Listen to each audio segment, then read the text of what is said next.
What's up, airplane collectors? Welcome to Model Airplane Review. It's your host Ray. In today's video, I'll be reviewing the NG Model 1-400 scale Alaska Airlines Boeing 737-900 in the UNCF special livery. In this video, I'll talk about the box, then the model itself, and at the end of the video, I'll give my personal opinion about what I think of the model and whether or not I recommend it to other collectors. Before I start my review, I'd like to give a special announcement regarding the creation of this video. This video is being made at the request of Matthew's Aviation channel. Now, I've had this one on the backlog for a few months now, so to say this review is a bit overdue is an understatement. So I just want to give a shout out to Matthew for requesting a lot of the reviews that I've done on this channel and being patient with me and my absurd schedule these days at school with schoolwork and my ability to access my collection. So Matthew, if you're watching, thanks for waiting. Please enjoy this review. Let's get this started. Starting off with the box is a standard issue NG Model 737 box at 13 centimeters lengthwise and height-wise and 3.5 centimeters wide. I'll show you around the box now. So here's the front, bottom, right side, top, left side, and here's the back side. Included in the box is the model itself, fully assembled, painted, and ready to go. Since this model was released in 2021, it does not include a collector rewards program card. Before I begin my review, I'll give you a quick 360 of the model. Fuselage length is 11 centimeters, wingspan is 9 centimeters, and it's about 3.5 centimeters tall. Accurate to 1-400 scale, pretty small, and it's decently heavy for its size because it's made out of die-cast metal. Oh geez, I really need to retrain my 360 skills here. I'll start by talking about the fuselage. So here is the front section of the fuselage. No shape, looks pretty good as per usual with NG's 737 molds. I got no complaints. We got plenty of printed and painted detail up here. This livery, I imagine, was pretty hard to replicate, and there's a lot of color variety too. First we have the very dark gray here, or light black if you will, and then we have the just pitch black here, because there is the silhouette of the face here that kind of transitions that. So very nicely done overall. I don't see any inconsistencies, if you will. Don't see anything to complain about, really. I do see some sort of title here right by the L1 door. I'm not sure what that says, but it looks pretty detailed. It looks pretty nice. As we move down, we see a lot more printed detail. Here we have a phrase that I live by every single day. Now, as we move down the fuselage, we get a bit more artwork here, and this is where my complaints are going to start. So far, there's actually nothing wrong with the artwork. All of it looks pretty good. Colors seem to be okay. Initially, I thought these little holes here were issues. I don't think they are. However, if they are, those are very significant issues. I really need to do my research better because I'm not 100% sure if those are issues or not. Okay, so I thought I just saw something up here as well. That was just a hair.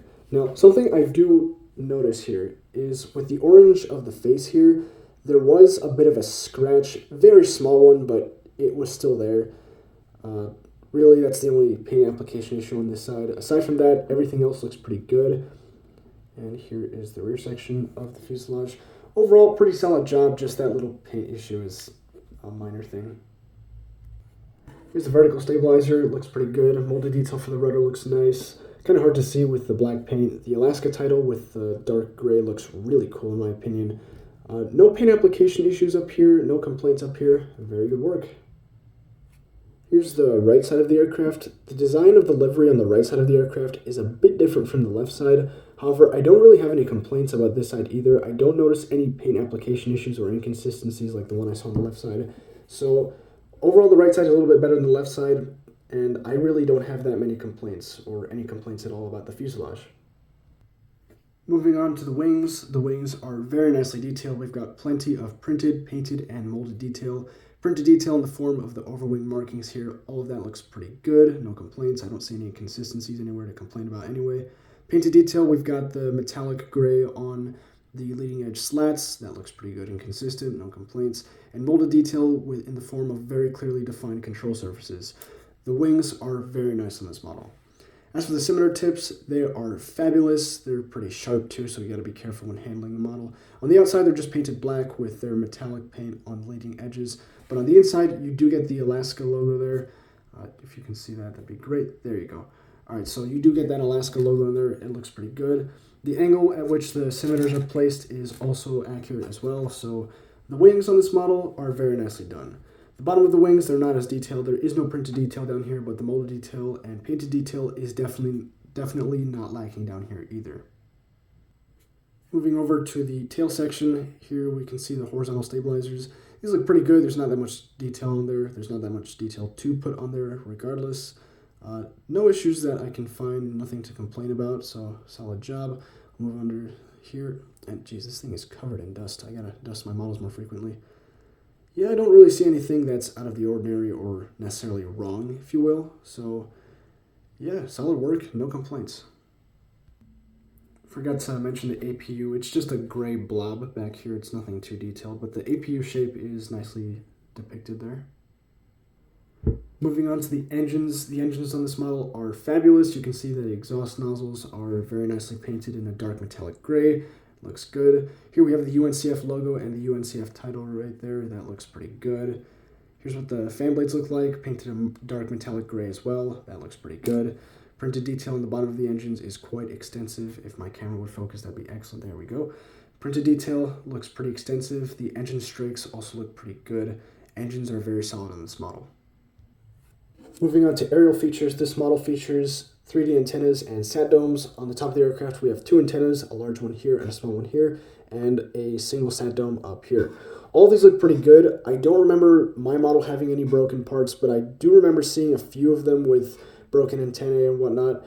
Nothing too absurd, but yeah, there was that quality control issue at the time, which I'm not sure if it's as prevalent nowadays with NG's current things, but yeah, it definitely was an issue back then. I do notice the sat dome is a bit off to the right side of the aircraft. I won't comment on this because sometimes on aircraft it is accurate that the sat dome or a light is off to the side. However, it's very uncommon, so if you know better than me, please comment down below. But aside from that, antennas and the sat dome look pretty good. They are aligned and straight up. On the bottom of the aircraft, we also have three antennas. We've got two that are definitely proud to be there and one that is hiding from us. So we've got a big one right here on the underside of the front section of the plane. We've got another one right here, and the one that's hiding from us is this one right here. These two are the same size, just this one's painted black, this one is painted white, so this one is a lot harder to see against the black underbelly here. That's why I say it's hiding. But overall, these look pretty good as well, no complaints.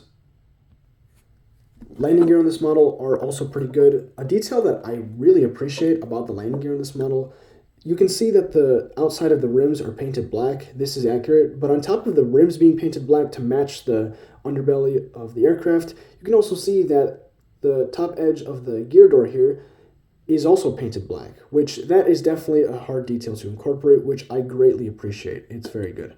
Now, it looks like there's some sort of like paint flake there. There we go. All right, so the wheels on this model are made out of rubber and they do roll very smoothly. Here's the nose gear, by the way. Nose gear looks pretty good, no complaints, and the wheel also rolls.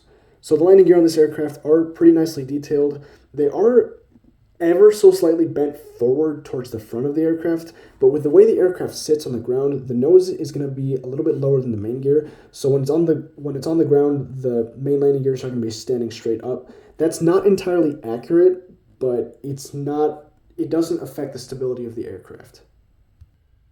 And here's a view at the front of the aircraft. Here I'm going to evaluate wing flaps, engine clearance, gear balance, and all that stuff. First thing I'd like to talk about is gear balance. Like I said earlier, the gear positioning on this model doesn't exactly affect the model's stability on the ground, and this is clearly reflected in the gear balance here. It looks perfectly symmetrical, very nice. Cockpit window printing looks pretty good as well. Vertical stabilizer is straight up. Engine clearance is pretty good. Wing flex is acceptable. I don't think it's... I think that's due to the fact that I have the camera pointed at a weird angle. But yeah, wing flex isn't exactly bad. Wing flex is definitely accurate, so disregard anything I was about to complain about. And yeah, overall, everything looks pretty good up here. That concludes my review of this beautiful aircraft. Now time for my personal opinion and recommendation. This model is pretty solid, very nicely detailed. Quality control was pretty consistent, except for that paint issue that I saw earlier. But aside from that, there's really not that much to complain about. And overall, the artwork on the plane is done very well. I don't remember there being too many quality control issues aside from the antennas being loose on some of them. So that being said, I definitely recommend this model if you can get your hands on it. This is a 2021 release and it is now late 2023, so I doubt there are many of these on sale at reasonable prices anymore. But if you can find one and you want one, get it. It's a cool looking plane, beautiful livery in my opinion, and I definitely recommend this model to other collectors. Well, that's it for this review. Thank you so much for watching. I do have a few more videos planned, so stay tuned for those. And that's all I've got for you. Like, comment, and subscribe. Happy collecting. Stay safe. Take care of yourselves. See you next time.